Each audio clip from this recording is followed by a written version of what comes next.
Swayam Prabha. Digital India. Educated India.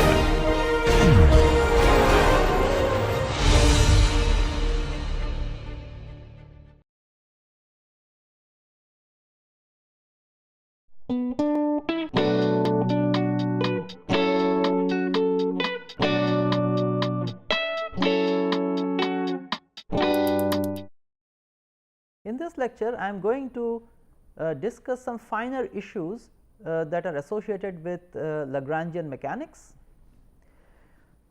We are going to discuss symmetries and their corresponding conservation laws. This is our first lecture on symmetry and conservation laws. This is the overview of what we are going to discuss. We will start with point transformation and see the invariance of the Lagrange's equation structure under point transformation. We are going to introduce generalized momentum, the concept of generalized momentum, and I am going to show you how Lagrange's equation, that structure of Lagrange's equation of motion compares with Newton's law of motion, the second law. And we are going to look at symmetries of the Lagrangian and the corresponding conservation conserved quantities. We first start with point transformations. This is the Lagrange's equation of motion, the structure of Lagrange's equation of motion. There is, I am considering no external non-potential or applied forces. So, this is the structure of Lagrange's equation, d dt of del L del q dot minus del L del q is 0, and this will happen for every coordinate, and this Lagrangian is a function of the generalized coordinate q, generalized velocity q dot, and time in general. A point transformation is transformation of this coordinate q in or representation of these coordinates, generalized coordinates q, in terms of an abstract set of coordinates, equal in number of course. Z is another set of coordinates such that q can be written as a function of z, and this transformation is non-singular. That means, it is defined everywhere. I can find out the inverse. For every point in the z space, I have a point in the q space, and vice versa. Given a point in the q space, I can uniquely find a point in the z space. Then I can derivate the generalized coordinate to find out the generalized velocities, like this: partial derivative of q with respect to the coordinates z dot, because these are vector quantities now, dot dz dt. And if I use these things in the expression of the Lagrangian, which is a function of the generalized coordinate, generalized velocities, and time, I get a new Lagrangian. The structure of Lagrangian can be different. That is why I indicate that by L tilde. The original Lagrangian was L. Once I substitute q as a function of z, therefore, everything becomes now a function of z, z dot, and time. That structure of that Lagrangian will be different from L.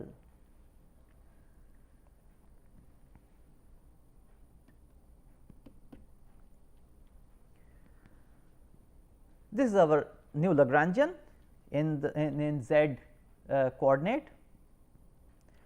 I now start finding out or deriving the equation of motion. How do I do it? I take del L tilde del z dot, the derivative of the new coordinates, and that I can write as the partial derivative of the original Lagrangian. Note this very subtle difference. This is partial derivative of L tilde, the new Lagrangian, with respect to z dot. That can be written in terms of the partial derivative of the original Lagrangian with respect to q dot times del q del z. Why? Because of this. Del L tilde del z dot will be partial derivative of this with respect to the second second coordinate vector, and the second coordinate vector was corresponding to q dot. Therefore, this del L del q dot, and the derivative of the second coordinate vector with respect to z dot, and if I take partial derivative of this second coordinate, the whole thing with respect to z dot, it is nothing but del q del z. That is how I obtain this expression. And ddt of this, now I have to take ddt of this expression. Now we have a product of two things. Therefore, total time derivative of the first times the second plus this first times total time derivative of the second. Now, if I do that, I obtain this expression, this straightforward derivative. I have kept the second term as it is, as you will note, I have kept the second term as it is. Now, del L tilde del z. So, partial derivative of the new Lagrangian with respect to the coordinate itself, z coordinate. And what does it give us? It is nothing but the partial derivative of the new Lagrangian with the first coordinate vector, which is our q vector. So, del L del q times del q del z, because finally you see that we have to finally get to del del z. Basically, I have written that as del del q times del q del z. So, del q del z dot del L del q, because we have to partial derivate with respect to this. Now, not only this will contribute, this also has contributions of z, that also we have to take care. Therefore, this is the second coordinate, the second. So, this was q dot, the second variable was q dot vector in the expression of Lagrangian. Therefore, del L del q dot, and here we must have partial derivative of this whole thing, this argument, the second argument, partial derivative of this second argument with respect to z. Of course, this z dot is not explicitly dependent on z, therefore, that comes out as dot z dot, and only the first term gets partial derivated with respect to z. Now, if you rearrange a little bit, this is what you will get, and therefore, our Lagrange's equation in the new coordinates, I mean this is how the structure looks like. We have to see whether this is equal to 0 or not, whether we can recover back our original Lagrange's equation structure. Now, if you do this, if you write del ddt of del L del z dot minus del L tilde del z dot, to be very precise, minus del L tilde del z, that is equal to, from all these expressions if you put in together, you will get this, and this bracketed quantity is our original Lagrange's equation structure. Therefore, that must be 0, and hence this also vanishes, and therefore, this is our Lagrange's equation in the new coordinates. In the new coordinate z, the structure of the Lagrange's equation of motion remains unchanged, though the equations by themselves can be different, they can look different, they can have different terms more or less, but the structure of the Lagrange's equation, which is d dt of del L tilde del z dot minus del L tilde del z equal to 0, remains unchanged. Therefore, the structure of the Lagrange's equation under point transformation remains invariant, but the equations can be different, and this can be used to simplify equations.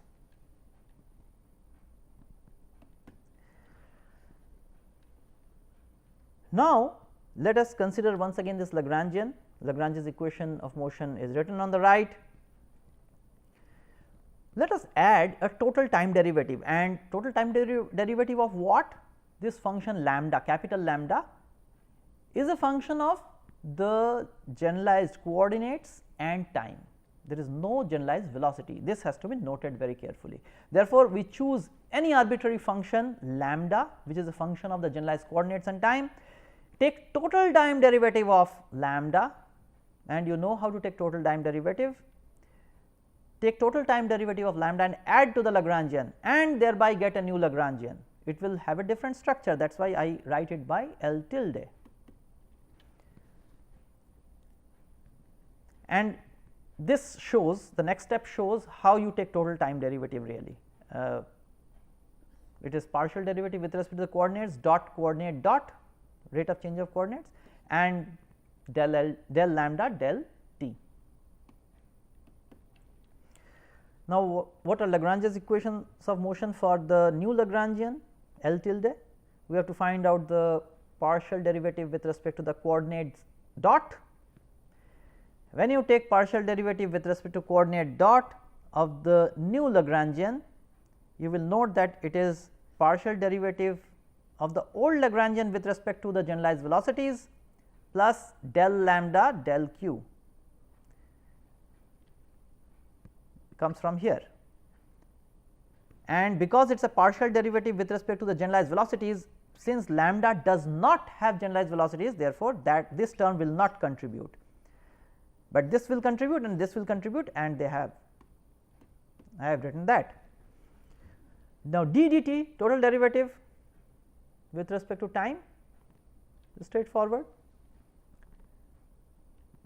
We move further, partial derivative of the new Lagrangian with respect to the generalized coordinates is now like this. We have contributions from this term, and now we will have contributions from this term, and we will have contributions from this term, and all those things I have written. Now, we plug in, we have all the expressions, d dt of del L del q dot, we have del L del q, we have everything we have, we plug in into our Lagrange's equation of motion for the new Lagrangian,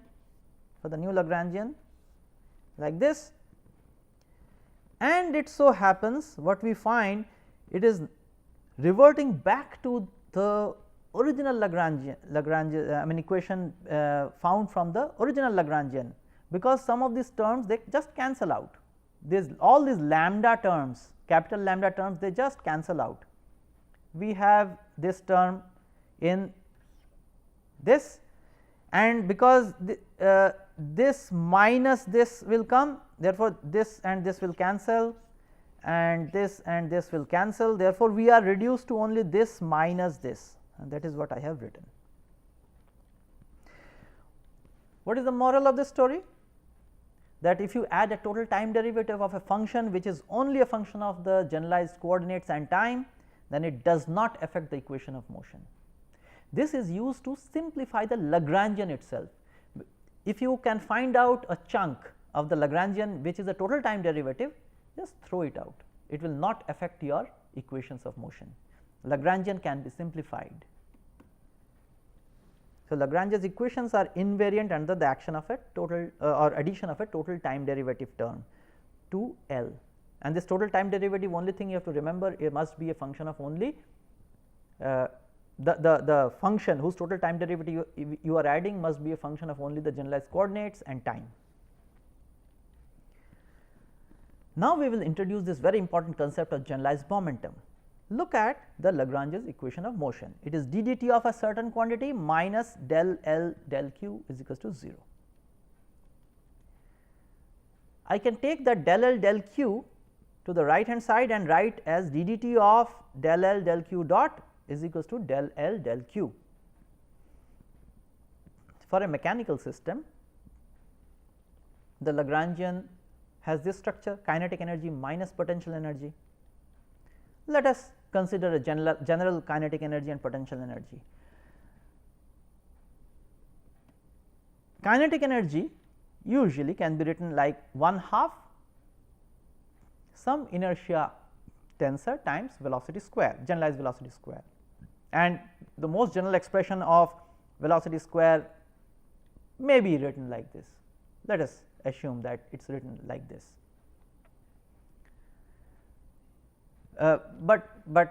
Maybe I will correct myself. This is not the most general expression of kinetic energy, but this is a reasonable expression of kinetic energy which we all accept.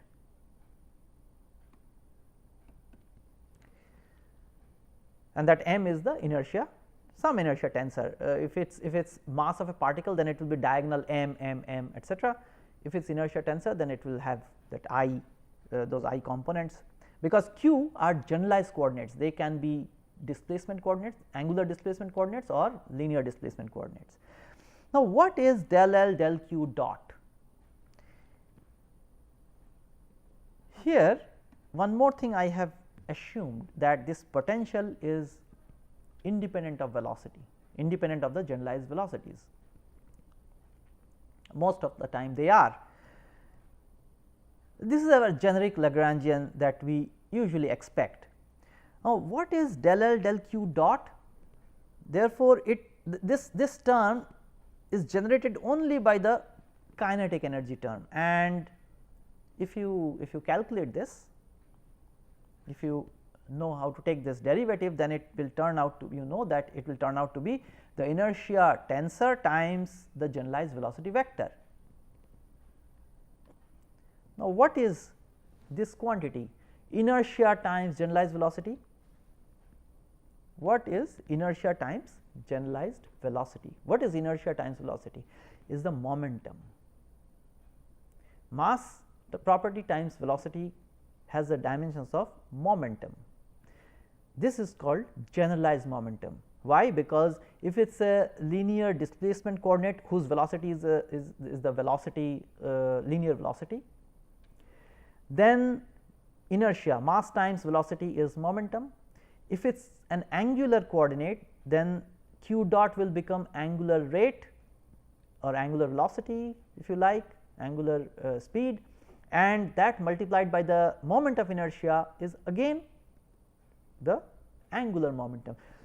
So, you have either linear momentum or angular momentum generated out of this term. Therefore, since it can be linear momentum or angular momentum, the general term is generalized momentum. We will say that del L del q dot is the generalized momentum. It has dimensions of momentum, either linear momentum or angular momentum. So, it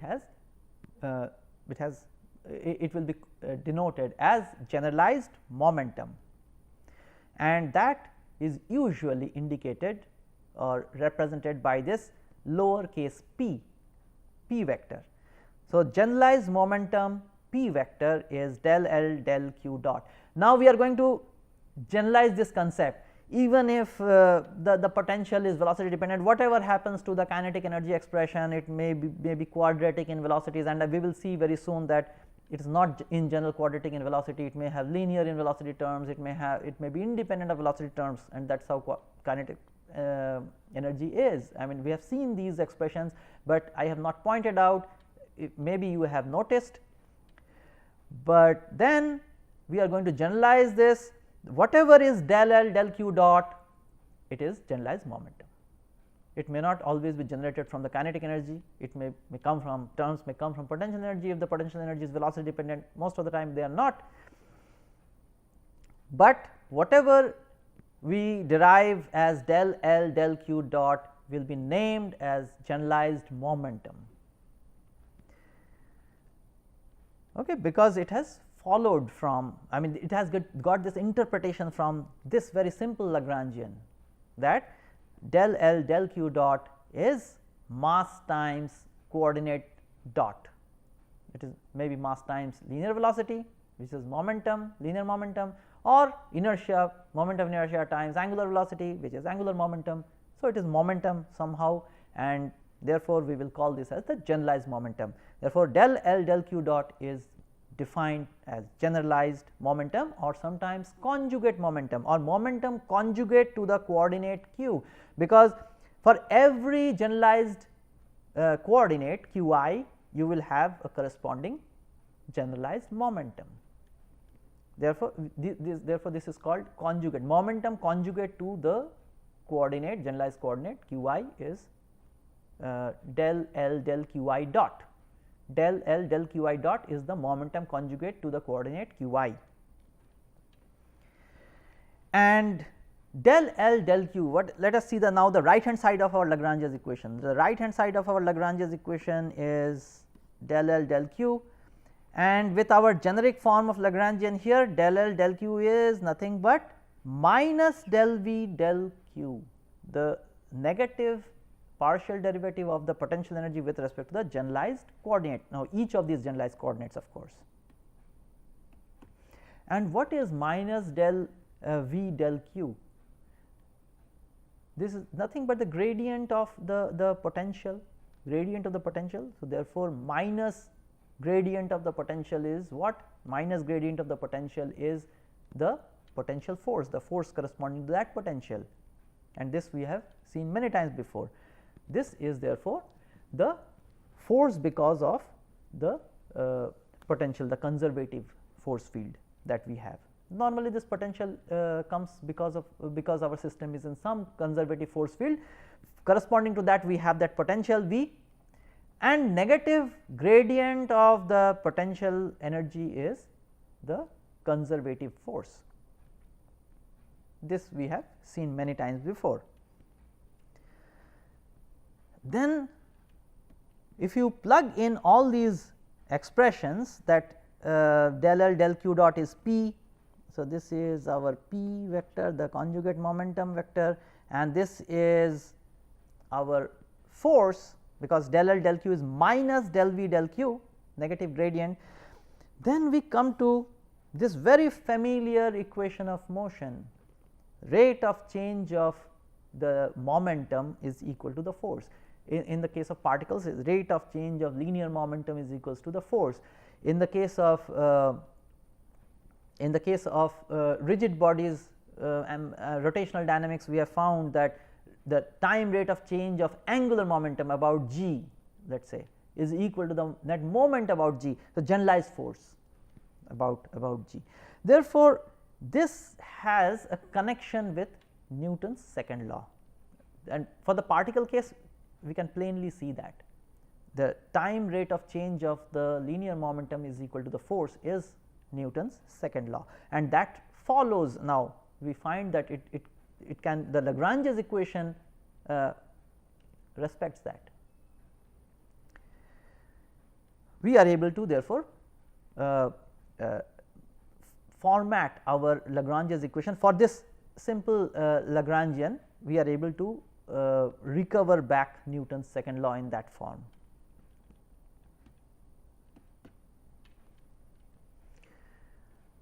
Let us go further in discussing the generalized momentum. Consider a rigid body in a plane. I have shown this figure in the xy plane, which is fixed. There is a rigid body whose center of mass is indicated as capital G, and we will track, of course, the location of the center of mass. X g, y g are the coordinates of the center of mass, and the angular coordinate. Additionally, we need the angular coordinate for a rigid body in a plane, which is theta. Therefore, our generalized coordinates are x g, y g, theta. Equations of motion are as usual d dt of del L del generalized coordinates dot, that must be equal to del L del q. This is Lagrange's equation of motion. I am writing by taking that del L del q on the right hand side, just to appeal to have that appeal with or correspondence with Newton's second law. And that bracketed quantity del L del q dot, remember, is the momentum, generalized momentum. Now, the Lagrangian for this rigid body can be written as 1/2 mass times velocity square. Here this square must sit here,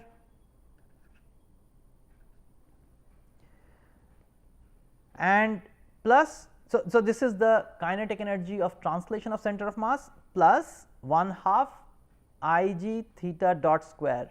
This is the rotational kinetic energy about the center of mass, minus some potential. Suppose this rigid body is in some potential which is a function of x g, y g and theta. We can have this, we can think about this in general, and if you proceed further, what do you have? Del L del x g dot, the partial derivative of the Lagrangian with respect to the generalized velocity in the x direction, we must have this as the generalized momentum, and it is mass times. If you do that, if you take partial derivative of L with respect to x g dot, you will precisely get m x g dot.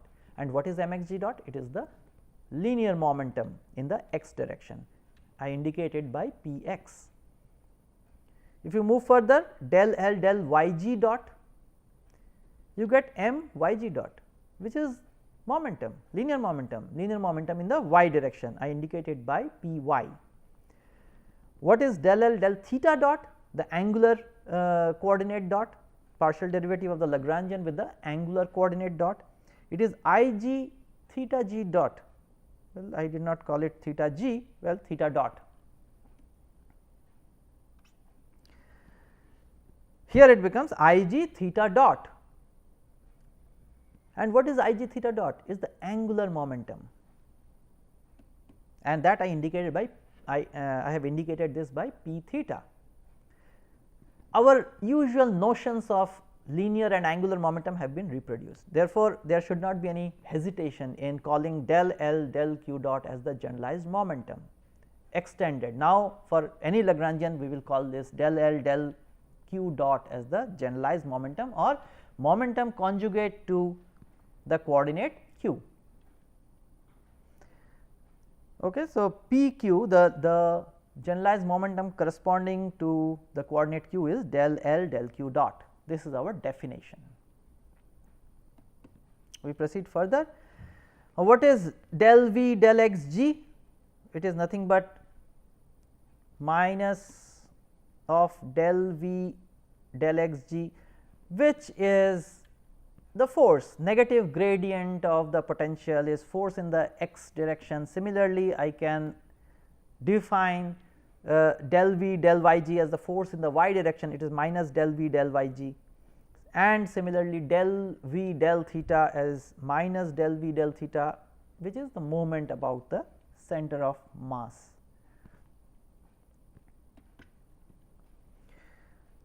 And when I plug all this into my equation of motion, I get d dt of p x is the force in the x direction, d dt of p y is force in the y direction, d dt of p theta, the angular momentum, d dt of the angular momentum is moment about the center of mass. We will look at some examples. Lagrangian for a simple pendulum, this we have done many times before. The Lagrangian is in this form. What is the generalized momentum? Generalized moment, and you can note, first you note that the kinetic energy is generalized velocity square as usual, it is half m velocity square, but here it is angular velocity square, because m L square has come, because L theta dot was the velocity. Now, what is del L del theta dot? Is m L square theta dot. What is m L square theta dot? If you think about it a bit, it will be the angular momentum of the bob about the origin, that is m L square theta dot. Therefore, p theta must be the angular momentum. Theta is an angular coordinate, therefore, the generalized momentum must be an angular momentum. If the generalized coordinate is a linear displacement coordinate, then the corresponding generalized momentum must be linear momentum. Let us look at this example. We have written this Lagrangian many times. Therefore, now I will start defining p x, the generalized momentum corresponding to the x coordinate. There are two coordinates, x and theta. X is a linear displacement coordinate and theta is an angular displacement coordinate. Therefore, p x, which is the momentum conjugate to the displacement coordinate x, is del L del x dot, and this is our expression. Now, you see here it is a little mixture, it has got x dot and theta dot, but then because x is a displacement coordinate, linear displacement coordinate, the dimension or the dimension of this expression is linear momentum, even though we have theta dot, but it comes as L theta dot, and L theta dot gives us velocity, and mass times velocity has come. Therefore, dimensionally this is linear momentum, even though it has involved theta dot, an angular coordinate derivative. Does not matter, p x will have dimensions of linear momentum, because the corresponding coordinate x is a displacement coordinate.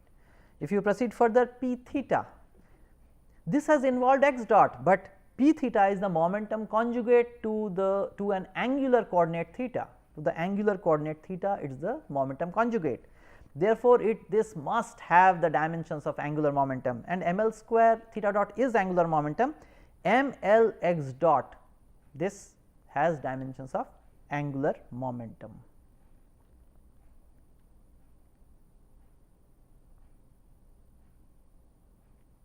So, moment of linear momentum, that is angular momentum. Okay. We will proceed further and summarize this lecture. We have looked at Lagrange's equation under various kinds of transformation. The first thing we looked at was the point transformation. We have looked at the invariance of the structure of the Lagrange's equation of motion. Then we looked at adding a total time derivative of a function. This function was a function of only the generalized coordinates and time, and if you add the total time derivative of such a function to the Lagrangian, we found that the equations of motion remain invariant. And this fact, these two things, the point transformation thing, which keeps the equation of motion, structure of the equations of motion as it is, we can use this to simplify our equations of motion, and we can use this adding or subtracting a total time derivative in order to throw out terms in the Lagrangian which are total time derivatives, because they do not affect our equations of motion. Then we looked at the definition of generalized momentum, and using this definition we have shown how it corresponds to Newton's second law, and we have shown a little bit about symmetries of the Lagrange's equation and invariance of Lagrange's equation. So, with that I will close this lecture.